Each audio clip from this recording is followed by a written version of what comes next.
வணக்கம் மக்களை, சற்றுமுன் கிடைத்த மிக முக்கிய தகவல் ஒன்றை பார்க்க போகிறோம். தகவலை பார்ப்பதற்கு முன்னதாக நீங்கள் நம்மளுடைய சேனலுக்கு புதிய பார்வையாளர்களாக இருந்தீர்கள் என்றால் மறக்காமல் நம்மளுடைய சேனலை சப்ஸ்கிரைப் செய்து வைத்துக் கொள்ளுங்கள் மக்களை. தற்பொழுது அதிமுகவுக்கு தோல்விக்கு காரணம் அதிமுகவில் இருக்கக்கூடியவர்களே என்ற ஒரு பேச்சுக்கள் அதிகமாகவே ஒலித்து கொண்டிருக்கிறது.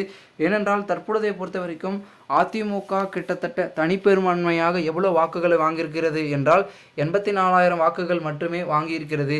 மீதமுள்ள கட்சிகளை சேர்ந்து பார்த்திங்கன்னா வாக்குகள் வந்திருப்பதாகவும் கூறப்படுகிறது. அதாவது 84 லட்சம் வாக்குகளை மட்டுமே பெற்றிருக்கிறது.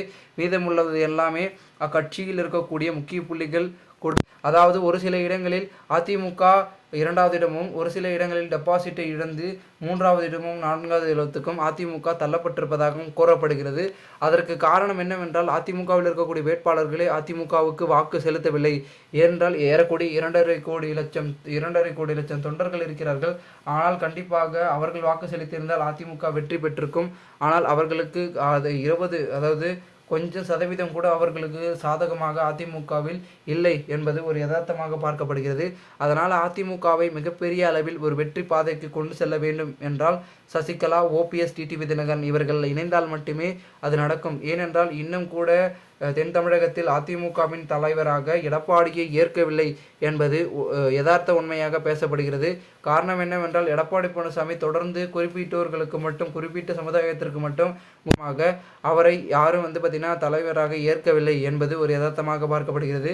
மேலும் அதிமுகவில் இருக்கக்கூடிய தென்மண்டல நிர்வாகிகளை குறிப்பாக கட்சியிலிருந்து தூக்கி தாம் தான் தலைமை வர வேண்டும் என்ற ஒரு நோக்கத்திற்கு எடப்பாடி பழனிசாமி தள்ளப்பட்டதன் காரணமாக தற்பொழுது மிகப்பெரிய அளவில் பேசும் பொருளாக அதிமுக தோல்வியை பார்த்திங்கன்னா சந்தித்திருக்கிறது என்றே நாம் கூறலாம்.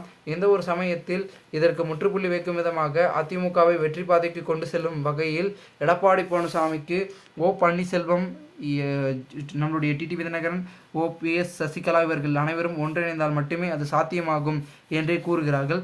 அதற்கான வேலைகளை அதிமுகவில் இருக்கக்கூடிய சீனியர் நிர்வாகிகள் தொடர்ந்து செய்து கொண்டிருப்பதாகவும் தகவல்கள் என்பது ஒரு பக்கம் வெளியாகி கொண்டிருக்கிறது.